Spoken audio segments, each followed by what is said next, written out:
जोहार दोस्तों, आप सभी को आपका अपना चैनल नाग पूर्णिमा फाउंडेशन में स्वागत है। जैसे कि आप सभी को पता है कि बहुत ही जल्द ही जेपीएससी पीटी ले लिया। लगभग नोटिफिकेशन आने के बाद 45 दिन ही टाइम मिला था और उम्मीद है ऐसे ही कुछ मेंस में भी करने वाले हैं। तो मान के चलिए 2 से ढाई महीना, मैक्सिमम 3 महीना मेंस के लिए टाइम मिलेगा। और ऐसी स्थिति में अभी आयोग की जो आंसर की आएगी, कब आएगी, उसको इंतज़ार किए बिना जो भी मार्केट में जो भी आंसर की आए हैं, 2-3 आंसर की मिला के जिनका अगर 120 के आसपास एवरेज आ रहा है तो उन दोस्तों को मेंस में लग जाना चाहिए। मेंस में कैसे करना है उसमें भी थोड़ा बात करेंगे। तो अगर किसी ने सीजीएल में जो लैंग्वेज पेपर लिए हैं, जैसे अगर किसी कुरमाली लिए हैं, कोई खोरठा लिए हैं या नागपुर लिए हैं, तो वही लैंग्वेज पेपर को जेपीएससी मेंस में भी लीजिएगा तो बेहतर होगा। इसलिए बेहतर होगा क्योंकि आपने जो फैक्ट्स था या फैक्ट्स उस लैंग्वेज से संबंधित है वो आप पढ़ चुके हैं, वो आप लैंग्वेज पेपर में पढ़ चुके सीजीएल के लिए, और वही फैक्ट को आप लिखने का प्रयास करना है हमें मेंस में। तो ऐसी स्थिति में आप लोग का जो काम है वो आधा हो जाएगा। जो भी सीजीएल का तैयारी कर चुके हैं और अच्छी तरीके से लैंग्वेज पेपर का कर चुके हैं, तो उनके लिए बेहतर होगा कि उसी लैंग्वेज पेपर को मेंस में भी लें। बाकी एक बात देख लीजिएगा, जो भी मतलब मेन है कि लिखना है और किस में आप अच्छे से लिख पाइएगा ये ज़रूरी है।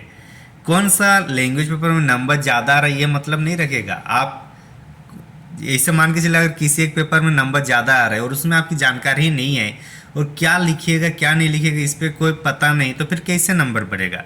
तो नंबर आएगा उसी में जिसमें आप लिखिएगा अच्छा से। अगर आपने कुरमाली लिए, नागपुरी लिए या जो भी भाषा लिए हैं, अगर उस भाषा में पकड़ है और वो आप लिख पा रहे हैं कॉपी में, तो जाहिर सी बात है नंबर भी अच्छा मिल जाएगा। तो इसलिए नंबर लाने के लिए लिखना ज़रूरी है।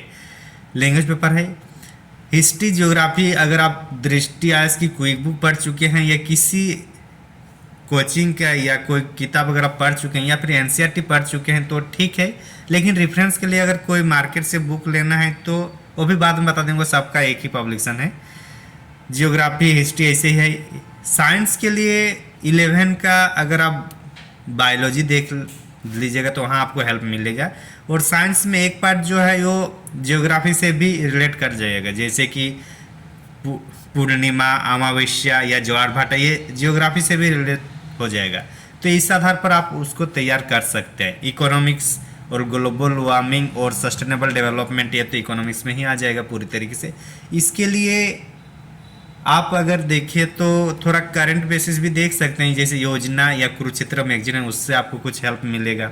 जैसे कुछ नई पॉलिसी आ रही है इन्वायरमेंट से संबंधित, तो वहाँ आप उसको ऐड कर सकते हैं। और गवर्नेंस में और एक चीज़, योजना में एक कौन से महीने का एग्जैक्ट याद नहीं पा रहा हूँ, मैं बाद में बता दूंगा कमेंट सेक्शन में, कि उसमें एक सुशासन पर एक योजना में आया था। उस साल के अगर योजना मैगजीन, उस महीने का अगर योजना मैगजीन है तो वहाँ आपको उसमें हेल्प करेगा, तो उसको एक बार देखना होगा।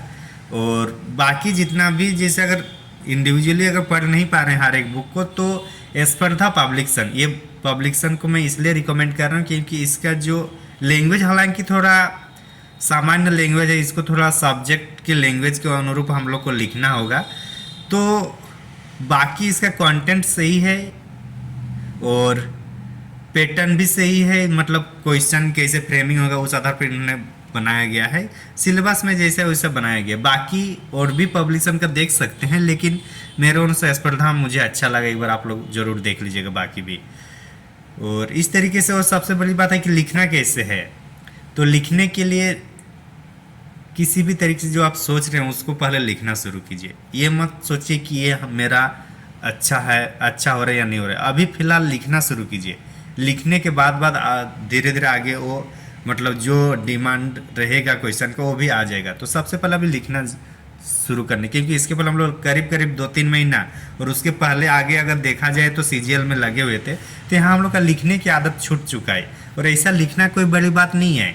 हम लोग अगर 1 से लेकर ग्रेजुएशन सिर्फ एमसीक्यू बना के नहीं आए, वहाँ पे भी हम लोग लिखे हैं, बस उसी को तो लिखना है। जो पढ़ते हैं वो लिखना है।